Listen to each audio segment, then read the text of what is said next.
আজকে আমরা জানবো যে 10টি জেলায় বাংলাদেশ জামাতে ইসলামীর শক্তি বেশি। তবে সব জেলাতেই এখন জামাতের আধিপত্য একটু বেশি হওয়ার কারণ হলো তাদের আদর্শ ভালোবাসা দিয়ে মানুষের মন জয় করতে পেরেছে। জামাত ইসলামীর চরম দুঃসময় যেসব জেলা অগ্নিগর্ভ হয়ে উঠেছিল ভোটের মাঠ এবং রাজনৈতিক মাঠ, এই দুই মাঠই এসব জেলায় শক্তিশালী অবস্থানে রয়েছে জামাতে ইসলামী। এমনকি কিছু কিছু জেলাতে বিএনপি ও আওয়ামী লীগের তুলনায় জামাতে ইসলামের অনেক শক্তিশালী।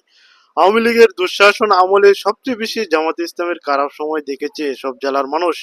এমনকি এসব জেলার মানুষ কিছু কিছু আসনে জামাত ছাড়া অন্য কোনো দল জয়ী হতে পারে না বা জয়ী হতে হলে জামাত ইসলামের সমর্থন প্রয়োজন হয়েছিল।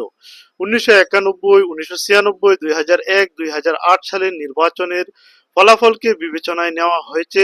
এমনকি বিভিন্ন সময়ে জামাত ইসলামের আন্দোলন অগ্নিগর্ভ হয়ে উঠেছে যেসব জেলা, সেটিও একটি বিবেচনায় নেওয়া হয়েছে।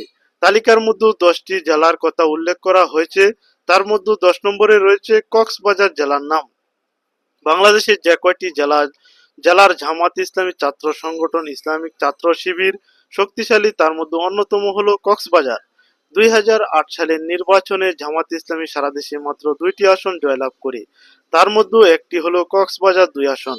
এমনকি 2008 সালের নির্বাচনে কক্সবাজারের 4টি আসনের মধ্যে 2টি আসন জামাতের সমর্থনে বিএনপি জয়লাভ করে এবং আওয়ামী লীগ মাত্র একটি আসনে জয়লাভ করেছিল।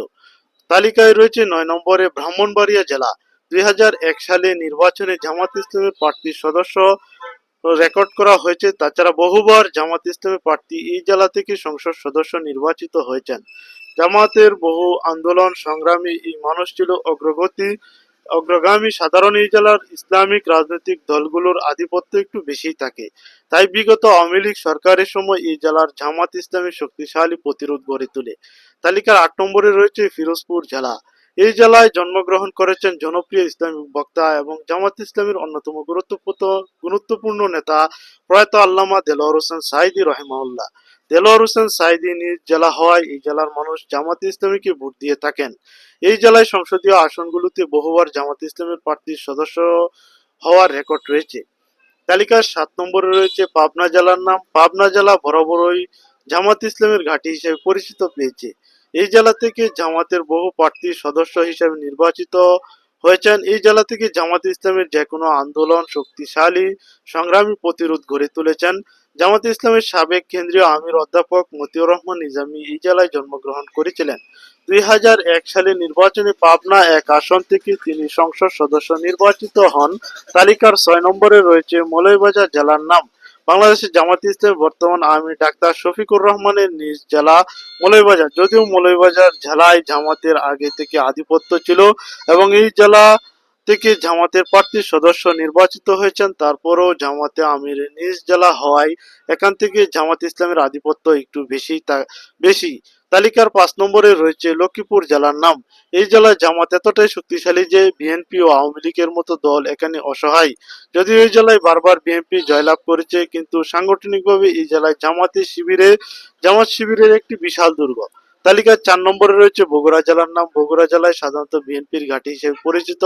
বিএনপির প্রতিষ্ঠাতা জিয়াউর রহমানের জন্মভূমি হওয়ায় এই জেলার একগুচ্ছ বিএনপি নিয়ন্ত্রণ। তারপরেও বাংলাদেশ যে কয়টি জেলায় জামাত ইসলামের কঠিন প্রতিরোধ গড়ে তুলেছে অতীতে, তার মধ্যে অন্যতম হলো সাংগঠনিকভাবে এই জেলায় জামাত ইসলামী অনেকটা শক্তিশালী। তালিকার 3 নম্বরে রয়েছে গাইবান্ধা জেলার নাম। এটি একমাত্র জেলা এখানে জামাত ইসলামের ব্যাপকভাবে শক্তিশালী দল রয়েছে। রংপুর বিভাগের অন্য কোনো জেলায় এতটা শক্তিশালী না হলেও এই জেলায় জামাত ইসলামের ভোটের মাঠ এবং রাজনৈতিক মাঠ, এই দুই মাঠে ব্যাপক শক্তিশালী। এই জেলায় জামাত ইসলামী রয়েছে ব্যাপক জনসমর্থন। অতীতে আন্দোলনে গাইবান্ধা জেলার জামাত ইসলামী দুর্গ হিসেবে পরিচিত হয়েছে। তালিকার 2 নম্বরে রয়েছে রাজশাহী জেলার নাম। রাজশাহীর অঞ্চলে জামাত ইসলামের একটু শক্তি বেশি। বাংলাদেশের অন্য যে কোনো বিভাগের চেয়ে রাজশাহী বিভাগ জামাত ইসলামের আধিপত্য একটু বেশি। সাংগঠনিকভাবে এই অঞ্চলে বেশি তৎপরতা রয়েছে বাংলাদেশ জামাত ইসলামের। রাজশাহী জেলার জামাত ইসলামের শক্তি বিএনপি ও আওয়ামী লীগের চেয়ে অনেক বেশি।